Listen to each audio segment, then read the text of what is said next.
Assalamualaikum warahmatullahi wabarakatuh. Selamat pagi. Saya Sukisman Purtadi. Hari ini, kita akan mendiskusikan materi dari mata kuliah model pembelajaran kimia. Bab pertama, yaitu pondasi atau kerangka dasar dari pembelajaran kimia. Kita akan mengulas sedikit tentang apa yang sudah Anda pelajari pada mata kuliah pendidikan sebelumnya. Mungkin Anda pernah berpikir, tugas guru hanyalah menyampaikan materi kimia. Mereka masuk kelas tanpa persiapan. Atau, mungkin mereka hanya menyiapkan salindia atau media yang lainnya. Apakah hanya itu yang diperlukan oleh guru? Keterampilan berbicara untuk menyampaikan materi dan keterampilan membuat salindia. Ternyata tidak. Guru memerlukan lebih dari itu, oleh karena itu, kita akan mendiskusikannya dalam bab ini. Apa yang akan kita diskusikan pada bab ini? Pertama adalah pendahuluan. Kita akan bersama-sama menggali pengetahuan yang sudah Anda miliki untuk memberi solusi pada kasus yang diberikan. Dalam bagian kedua, kita akan mendiskusikan berbagai hal secara teoritis dan contoh konkret mengenai dasar-dasar apa yang diperlukan oleh calon guru kimia. Kita akan membahas mengapa ini perlu. Pembahasan ini nantinya akan menjadi dasar bagi diskusi kita pada bab-bab selanjutnya.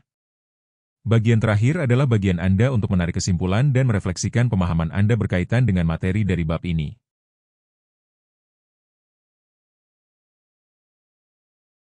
Mari kita mulai dari pendahuluan. Perhatikan sebuah gambaran dari kasus berikut ini. Pak Ali adalah seorang guru kimia senior di suatu SMA negeri. Beliau mulai mengajar kimia 20 tahun yang lalu. Beliau merasa tugasnya sederhana, yaitu menguasai materi kimia, menjelaskannya dengan jelas kepada siswanya, dan menilai apakah siswa telah memahaminya atau belum.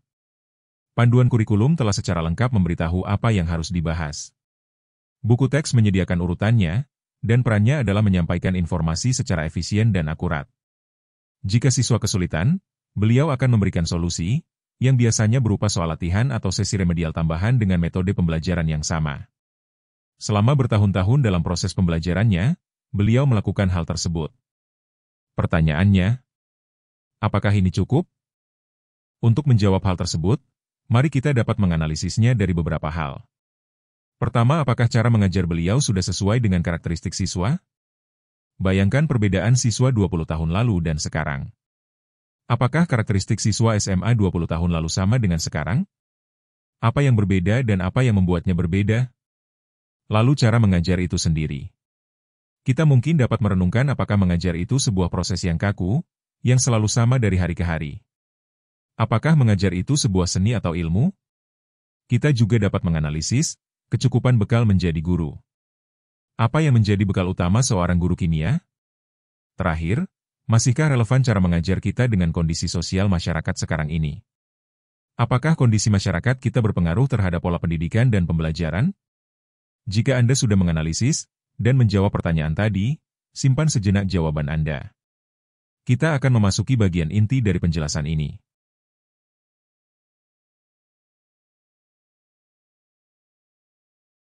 Pertama, kita akan melihat kondisi pembelajaran kimia kita. Jika Anda masuk ke ruang kelas kimia manapun hari ini, Anda mungkin akan menyaksikan pemandangan yang sudah tidak asing lagi bagi para guru sejak dulu. Para siswa membungkuk di depan buku teks, menyalin persamaan kimia, dan menghafal mekanisme reaksi yang sulit mereka pahami. Namun, di luar dinding kelas tersebut, dunia telah berubah secara dramatis. Para siswa membawa superkomputer dalam bentuk gawai di saku mereka. Mereka dapat mengakses informasi tanpa batas secara instan, dan hidup di dunia yang semakin kompleks di mana kimia memengaruhi segalanya, mulai dari perubahan iklim, kedokteran, hingga teknologi. Kesenjangan antara pengajaran kimia tradisional dan realitas modern ini telah menciptakan badai tantangan yang dihadapi banyak guru setiap hari. Inilah hal yang nyata bagi kita, para guru. Munculnya tantangan dari proses pembelajaran. Siswa datang ke kelas dengan rentang perhatian yang lebih pendek, karena terbiasa dengan konten digital yang cepat. Namun kita sering meminta mereka untuk mengikuti penjelasan pembelajaran yang panjang lebar tentang konsep molekuler abstrak yang tidak dapat mereka lihat atau mereka sentuh. Hasilnya, mata berkaca-kaca, menurunnya minat belajar di mata kuliah kimia tingkat lanjut, dan generasi siswa yang menganggap kimia tidak relevan dengan kehidupan mereka. Ujian sekolah, ujian nasional, bahkan PISA dan tim secara konsisten menunjukkan bahwa banyak siswa kesulitan dengan konsep-konsep kimia yang mendasar, terutama yang membutuhkan pemikiran abstrak dan pemecahan masalah matematika. Siswa seringkali mampu menghafal rumus dan prosedur dengan cukup baik untuk lulus ujian, tetapi ketika diminta untuk menerapkan konsep-konsep ini pada situasi baru atau menjelaskan prinsip-prinsip yang mendasarinya, pemahaman mereka seringkali berantakan. Pola ini mengungkap masalah yang lebih mendalam. Banyak dari apa yang secara tradisional kita sebut belajar di kelas kimia sebenarnya hanyalah retensi sementara tanpa pemahaman yang sesungguhnya. Laboratorium kimia juga menjadi masalah tersendiri.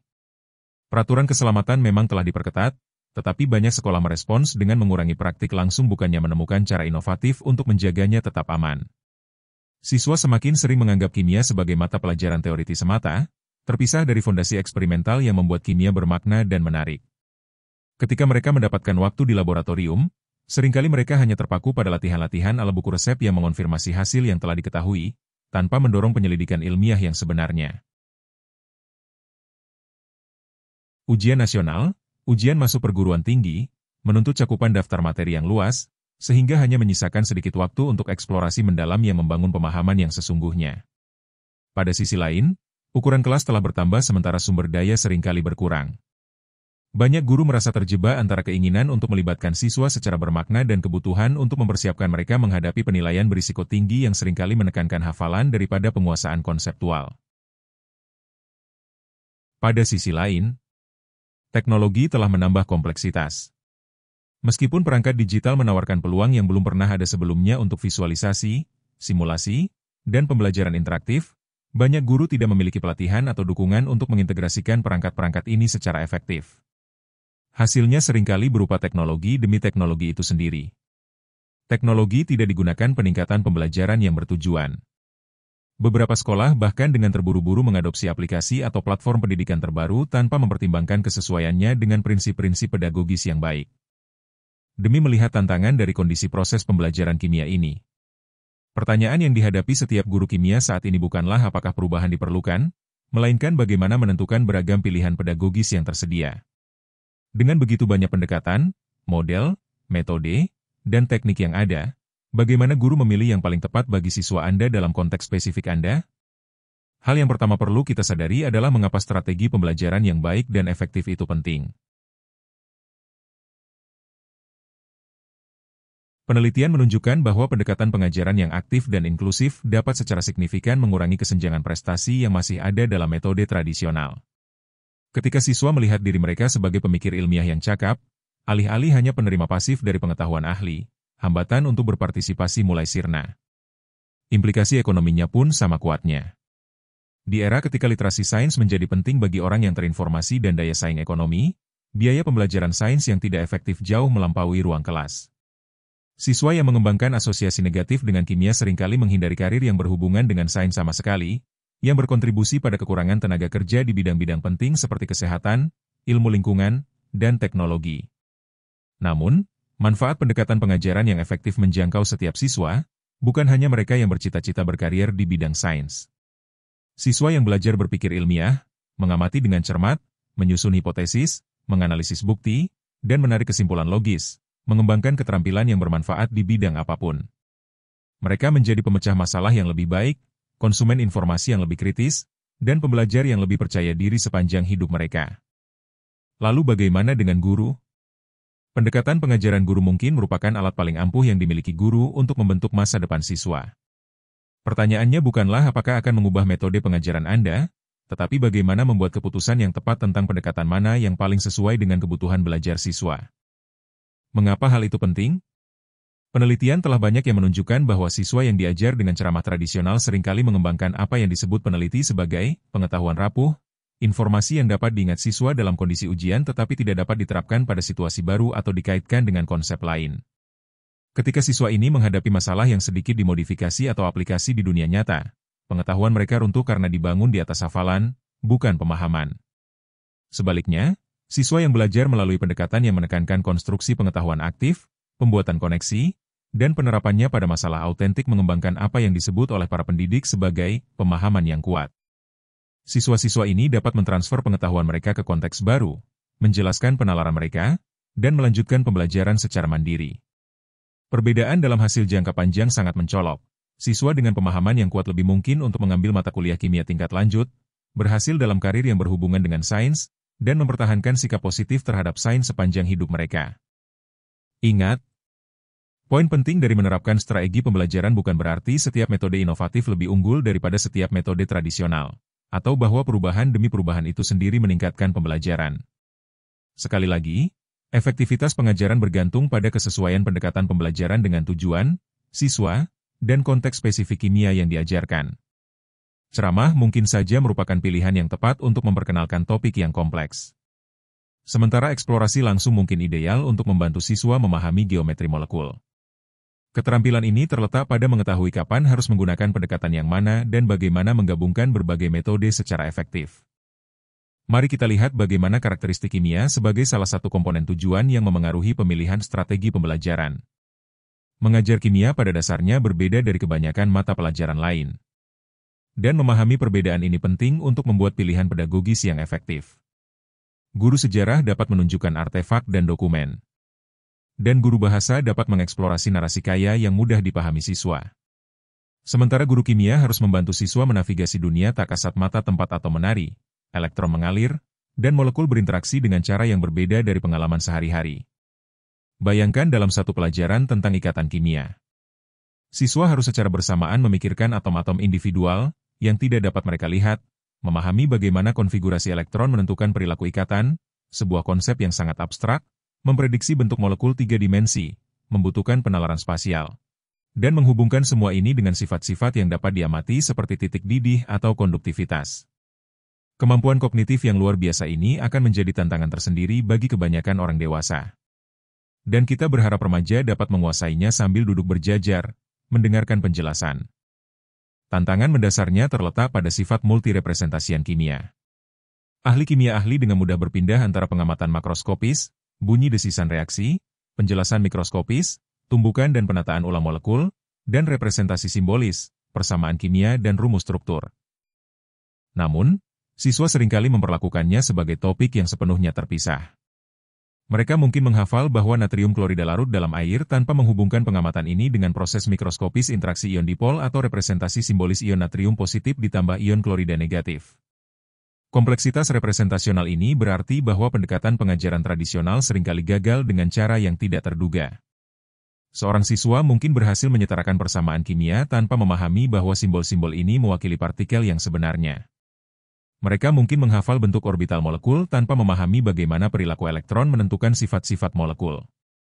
Keberhasilan yang dangkal dalam mengerjakan pekerjaan rumah atau kuis dapat menutupi kebingungan konseptual yang mendalam yang baru terlihat ketika siswa menghadapi situasi baru. Matematika menambahkan kekomplekan yang membedakan kimia dari banyak mata pelajaran sains lainnya. Tidak seperti fisika, di mana hubungan matematika seringkali mendorong pemahaman konseptual, kimia mengharuskan siswa untuk menggunakan matematika sebagai alat bantu sekaligus bergulat dengan konsep-konsep kimia yang belum dipahami. Siswa harus menguasai stakiometri, perhitungan kesetimbangan, dan hubungan termodinamika sambil tetap mengembangkan pemahaman mereka tentang arti sebenarnya dari hubungan matematika ini dalam istilah kimia. Komponen laboratorium kimia menghadirkan teka-tekinya sendiri. Pengalaman langsung secara luas diakui penting untuk pembelajaran kimia yang bermakna, namun banyak latihan laboratorium tradisional gagal memberikan manfaat yang diharapkan. Siswa seringkali menganggap laboratorium sebagai resep rumit yang harus diikuti, bukan sebagai kesempatan untuk investigasi ilmiah. Siswa mungkin dengan cermat mencatat pengamatan dan pengukuran tanpa menghubungkannya dengan kerangka konseptual yang mereka pelajari di kelas.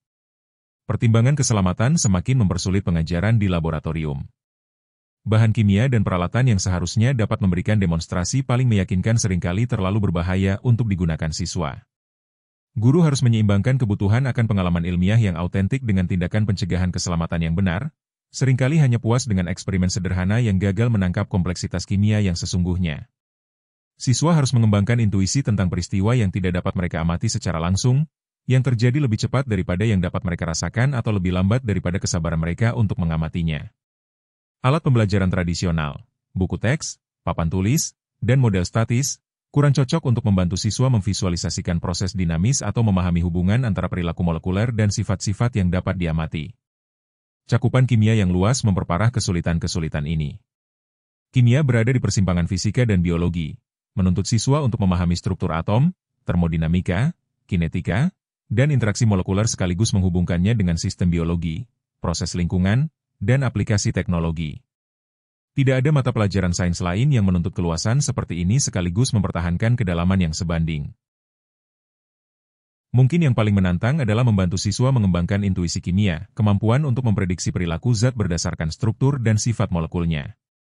Terlebih lagi bagaimana kita dapat memfasilitasi siswa dalam menerapkan konsep-konsep kimia yang terasa abstrak dalam sistem biologis, misalnya tubuh kita, proses lingkungan dan kehidupan yang sebenarnya, dan pengaruhnya pada teknologi. Pengambilan keputusan pedagogis yang efektif dalam kimia membutuhkan pertimbangan berbagai faktor secara bersamaan. Sebagaimana ahli kimia menggunakan prinsip Le Chatelier untuk memprediksi bagaimana perubahan kondisi akan memengaruhi kesetimbangan kimia, guru membutuhkan kerangka kerja untuk memprediksi bagaimana berbagai pendekatan pembelajaran akan bekerja dalam kondisi kelas yang bervariasi. Faktor terpenting yang perlu dipertimbangkan adalah tingkat pengetahuan dan keterampilan siswa Anda saat ini. Pendekatan pembelajaran yang mengasumsikan pengetahuan awal atau kepercayaan diri akademis tertentu akan gagal jika siswa tidak memiliki prasyarat ini. Siswa yang kesulitan dengan penalaran proporsional akan merasa kesulitan dalam soal-soal stakiometri, terlepas dari seberapa kreatif soal tersebut disajikan. Siswa yang kurang berpengalaman dalam argumentasi ilmiah membutuhkan dukungan yang berbeda dengan mereka yang siap terlibat dalam diskusi berbasis bukti. Namun, karakteristik siswa jauh melampaui persiapan akademis. Latar belakang budaya memengaruhi bagaimana siswa merespons gaya mengajar yang berbeda. Beberapa siswa berkembang pesat dalam lingkungan kolaboratif, sementara yang lain awalnya merasa lebih nyaman bekerja mandiri. Beberapa siswa bersemangat untuk berbagi ide-ide tentatif, sementara yang lain lebih suka mengembangkan pemikiran mereka secara pribadi sebelum berpartisipasi dalam diskusi. Guru yang efektif, belajar memahami preferensi ini dan secara bertahap memperluas zona nyaman siswa mereka. Tujuan pembelajaran memberikan pandangan penting lainnya untuk pengambilan keputusan pedagogis. Tujuan yang berbeda membutuhkan pendekatan yang berbeda. Jika tujuan Anda adalah membantu siswa menghafal nama dan simbol unsur-unsur umum, instruksi langsung yang diikuti dengan praktik mungkin sangat tepat. Jika Anda ingin siswa memahami tren periodik dan menggunakannya untuk membuat prediksi tentang unsur-unsur yang belum dikenal, Anda memerlukan pendekatan yang menekankan pengenalan pola dan pengembangan konseptual. Perbedaan antara berbagai jenis tujuan pembelajaran sangat penting dalam kimia. Pengetahuan faktual, seperti massa atom, pemahaman konseptual, seperti pola konfigurasi elektron, keterampilan prosedural, seperti menyeimbangkan persamaan, dan praktik ilmiah, seperti merancang eksperimen. Masing-masing mendapat manfaat dari pendekatan pengajaran yang berbeda. Banyak guru kimia mencoba mencapai semua tujuan ini secara bersamaan, sehingga justru menghasilkan pembelajaran yang tidak mencapai tujuan-tujuan tersebut dengan baik. Hal lain yang menjadi pertimbangan adalah keterbatasan waktu membentuk setiap pilihan pedagogis. Simulasi yang rumit dan investigasi laboratorium yang ekstensif yang ditampilkan dalam jurnal pendidikan menyita waktu yang tidak dimiliki banyak guru.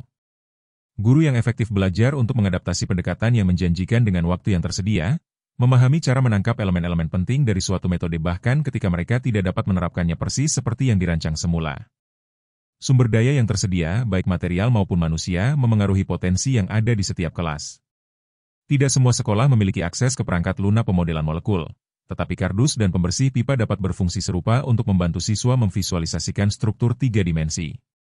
Persyaratan penilaian merupakan pertimbangan penting lainnya. Ketika siswa menghadapi ujian sekolah atau nasional, guru harus menyeimbangkan pengajaran inovatif dengan persiapan ujian yang memadai. Ini bukan berarti kembali ke pengajaran yang berfokus pada ujian, tetapi memastikan bahwa pendekatan inovatif benar-benar membangun pengetahuan dan keterampilan yang diukur oleh penilaian. Sifat pembelajaran yang berulang menambah kompleksitas pada keputusan-keputusan ini. Tidak seperti ahli kimia yang dapat mengontrol kondisi eksperimen secara presisi, guru bekerja dengan manusia yang kebutuhan dan responsnya terus berubah. Pendekatan yang berhasil di satu kelas mungkin tidak berhasil di kelas lain. Bahkan kelompok siswa yang sama pun mungkin merespons secara berbeda terhadap aktivitas yang identik di hari yang berbeda, tergantung pada berbagai faktor, mulai dari cuaca hingga apa yang terjadi di kelas sebelumnya. Variasi ini berarti guru yang efektif harus terampil dalam melakukan penyesuaian secara langsung.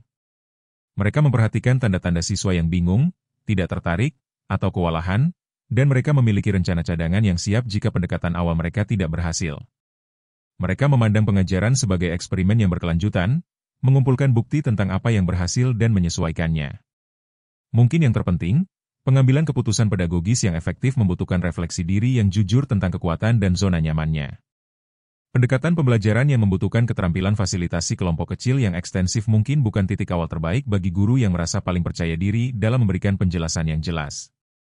Hal ini bukan berarti Anda harus selamanya berada di zona nyaman, melainkan memperluasnya secara bertahap dan strategis. Ingat, tujuannya bukanlah menemukan satu metode pengajaran terbaik untuk kimia, karena metode tersebut tidak ada. Sebaliknya, tujuannya adalah mengembangkan penilaian profesional yang dibutuhkan untuk memilih dan mengadaptasi pendekatan yang sesuai dengan siswa, tujuan, kendala, dan keahlian guru yang sedang berkembang. Hal ini membutuhkan perubahan dari kecenderungan umum yang memandang metode pembelajaran sebagai tradisional atau inovatif, dan sebagai gantinya, berpikir lebih luas dan dalam tentang bagaimana pendekatan yang berbeda melayani tujuan yang berbeda.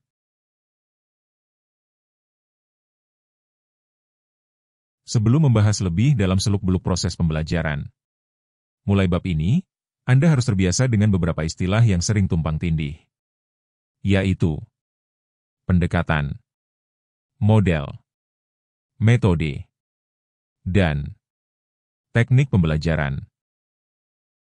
Paling mendasar adalah pendekatan pembelajaran.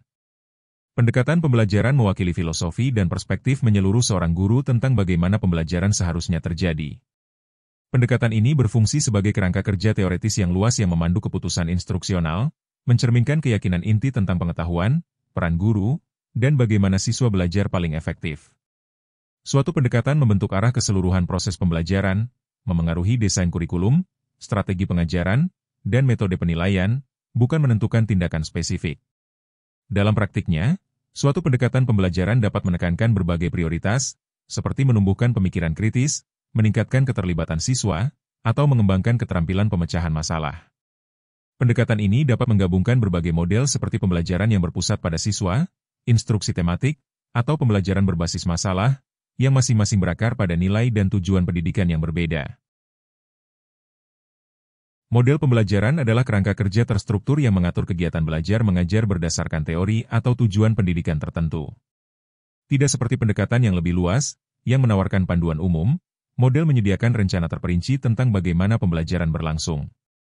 Menurut Jais, Weil, dan Calhoun, 2015, setiap model pembelajaran mencakup 5 komponen penting, yaitu sintaksis, sistem sosial, prinsip reaksi, sistem pendukung, dampak pembelajaran dan pengiring.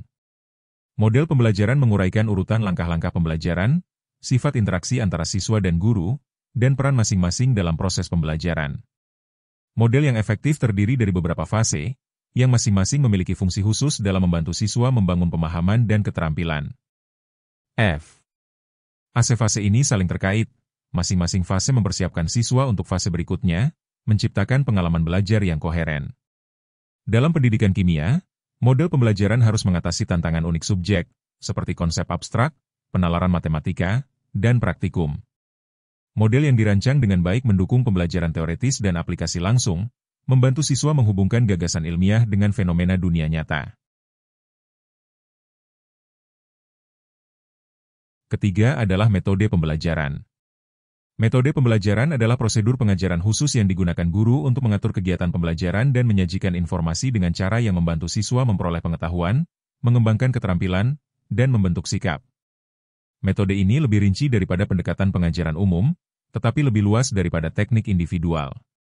Meskipun pendekatan mencerminkan filosofi pendidikan, metode menerjemahkan gagasan tersebut ke dalam strategi kelas yang praktis. Dalam pembelajaran kimia, metode pembelajaran harus mengatasi tantangan unik mata pelajaran ini, seperti konsep abstrak, penalaran matematika, dan prosedur laboratorium. Keempat adalah teknik pembelajaran. Teknik mengajar merupakan elemen paling spesifik dan praktis dalam praktik pembelajaran.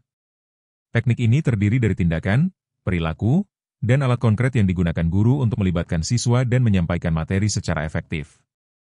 Teknik-teknik ini dapat diamati dan dipelajari, dipraktikkan, serta disempurnakan melalui pengalaman dan umpan balik. Contohnya meliputi mengajukan pertanyaan probing, menggunakan alat bantu visual, melakukan demonstrasi, dan mengelola interaksi di kelas. Dalam pembelajaran kimia, Teknik memainkan peran penting dalam membantu siswa memahami konsep yang kompleks dan abstrak. Misalnya, menggunakan model molekuler untuk memvisualisasikan struktur atom atau menggunakan simulasi untuk mendemonstrasikan reaksi kimia dapat membuat pembelajaran lebih konkret dan menarik. Satu teknik juga mencakup isyarat nonverbal, strategi pengelolaan kelas, dan penggunaan peralatan, yang semuanya berkontribusi pada lingkungan belajar yang produktif. Sekarang periksa lagi jawaban Anda, lalu tinjau dengan materi yang kita bahas di sini. Gunakan untuk menyampaikan refleksi Anda. Selamat belajar.